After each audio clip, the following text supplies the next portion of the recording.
Dan terima kasih Anda masih bersama kami di Prime Plus dan seperti janji saya akan merangkumkan sudah ada 4 pertanyaan dari penonton kita di kanal YouTube CNN Indonesia. Kami akan tampilkan bersama 4 pertanyaan yang akan saya bacakan. Pertama dari @noval atling, harusnya Indonesia kirim pasukan bantuin Iran, bukan gabung BOP. Oke, ini menarik. Kita geser Sulaiman Al-Zubedi, BOP itu kepentingan pribadi Netanyahu atau Donald Trump, oke. Berikutnya Erwin saja, lebih baik pemerintah Indonesia fokus dari dalam negeri dan mengamati, jangan terlibat. Berikutnya Yusin Bulan, yang perlu dilakukan Indonesia adalah mengajak negara-negara di Timur Tengah untuk tidak memberikan pangkalan AS di wilayahnya. Saya ke Mas Hasib dulu. Ya. Yang terakhir Mas, ini menarik.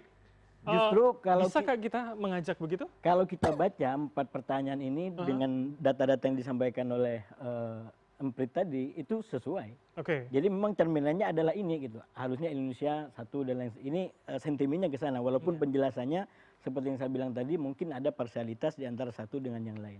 Nah yang menarik bagian yang terakhir. Bisakah Indonesia itu mengajak negara-negara Timur Tengah untuk tidak memberikan pangkalan AS di wilayahnya? Ini kalau saya jelaskan dalam konteks yang terjadi sekarang di Arab Teluk, kondisinya adalah kan begini. Arab Teluk itu posisinya tidak mau perang. Karena kalau perang mereka sadar akan ditarget oleh Iran. Tapi lalu kemudian mereka tidak berdaya. Karena rupanya Israel dan Amerika sudah nyerang duluan. Dan benar Iran kemudian membalas pangkalan. Persoalannya adalah ketika Iran menyerang Arab Teluk dan ternyata jadi korban, maknanya apa satu? Bahwa komitmen Amerika untuk melindungi negara-negara ini, yang kan gunanya ada pangkalan salah satunya adalah perlindungan. Bahkan dikirim kapal-kapal itu untuk melindungi sekutunya. Ternyata ketika Iran nyerang, pelurunya Iran masih kena, masih nyampe ke. Mestinya pertanyaan kritisnya adalah satu, bahwa Amerika ternyata gagal untuk memenuhi janjinya. Dia tidak melindungi negara ini. Justru Iran juga masih bisa menjangkau. Bisa sasaran empuk malahan ya. Dalam konteks itu mestinya kan dia bukan justru menyalahkan Iran, tapi justru kritis kepada Amerika dan mungkin juga Israel. Kenapa kok saya yang dari awal tidak setuju dengan serang ini, justru dijadikan korban serangan dan tidak ada perlindungan. Tapi sekali lagi, inilah yang saya bilang kenapa penjelasan itu penting. Konteks lokalitas di Timur Tengah sangat kompleks. Pertanyaan begini itu mungkin mudah bagi kita, tapi bagi Arab Teluk berhadapan dengan Amerika itu mungkin belum terbayangkan dengan realitas seperti ini. Walaupun memang Iran menjadi proposal alternatif karena ternyata dia juga berhasil menjangkau Israel dan terbukti dia punya persenjataan yang cukup canggih. Tapi itu baru 1 tahun 2 tahun terakhir. Apakah akan mampu meyakinkan negara-negara ini untuk lebih mengambil proposal katakanlah keamanan senjata dari Iran menjaga daripada kawasan. Sekali lagi ini lokalitas yang mungkin kalau dikaitkan dengan sosial media tadi belum tercapture dan itu butuh penjelasan oleh kita semua, terutama oleh Waliul Amri ini, agar tadi kesimpulan publik, kesimpulan kita semua, kepentingan kita semua terjaga sesuai dengan tadi kepentingan nasional. Tapi kalau Anda sebagai analis Timur Tengah, artinya sulit dengan kepentingan masing-masing negara-negara Teluk tadi? Bukan hanya sulit, mungkin tak terbayang akan muncul pertanyaan seperti ini. Karena begitu ini muncul, konsekuensinya menjadi tidak mudah gitu. Dia berhadapan dengan Amerika, dia akan berhadapan dengan Israel. Bagaimana kalau kemudian diperlakukan seperti Gaza? Bagaimana kalau kemudian kami juga diperlakukan seperti Iran? Dan satu hal lagi yang juga kita harus sampaikan dalam pertimbangan itu, negara-negara Arab di Timur Tengah secara umum belum mengalami proses demokrasi seperti di Iran dan di Turki. Yang artinya apa? Bangunan kekuasaan itu adalah bukan semata-mata dari rakyat. Bukan melalui demokrasi. Jadi ini melalui raja, keluarga raja yang akan menjaga itu semua. Karena itu kalau kemudian dijelaskan sangat logis kalau kemudian dia tergantung dengan jaminan pengamanan dari senjata-senjata canggih. Dia orientasinya adalah keamanan, bukan suksesi kekuasaan. Nah kalau demokrasi justru kita membangun sistem. Bagaimana sistem pemerintahan berjalan, suksesi juga berjalan, dan seperti terjadi di Iran, kalau terjadi krisis kayak sekarang, sistemnya sudah membangun, sistemnya sudah mengatur, dan tidak terjadi kekosongan kekuasaan. Oke, menarik. Saya ke Mas Fuad kalau begitu. Saya ingin Anda menjawab pertanyaan. Harusnya Indonesia kirim pasukan bantuin Iran, bukan gabung BOP. Tapi saya ingat di bahasan kita minggu lalu, banyak masyarakat pun mengkritik bahwa ketika rencana Indonesia mengirimkan pasukan untuk BOP itu kemudian negatif. Apa yang bisa kita baca sebetulnya? Sebetulnya itu kita harus melihat tadi yang disampaikan Mas Hasib, itu kan mungkin bahwa ada aspirasi-aspirasi masyarakat yang kita harus pahami juga, karena kan kita tidak bisa mengandaikan bahwa masyarakat itu satu pendapat, apalagi di era demokrasi. Dalam era demokrasi kita harus menghargai semua pendapat-pendapat orang. Semuanya kita tampung dan setelah itu kan kita mendengarkan aspirasinya juga, karena itu realitas dari masyarakat Indonesia yang juga punya hak-hak dan kewajiban yang sama dengan pemerintah, dengan warga negara yang lainnya. Karena di Indonesia kan tidak ada perbedaan suku, tidak ada perbedaan agama, dan semuanya punya hak yang sama. Yang ingin saya jawab juga, tadi yang menyambung Mas Hasib, bahwa ada perlu pembahasan-pembahasan yang tentu saja penjelasan yang tidak bisa dilakukan oleh pemerintah seorang diri. Kalau Mas Hasib suka pakainya bahasanya waliul amri, itu kan kita bisa pakai bahasa yang lain, bahwa antara ulama ini kan seperti Kiai Marsudi, Mas Hasib, itu bisa diartikan cendekiawan ataupun orang ahli agama, dan umaro itu pemerintah, kan itu bisa bergandengan tangan, bisa bekerja sama untuk kemajuan Indonesia, untuk mencapai Indonesia Emas 2045 itu.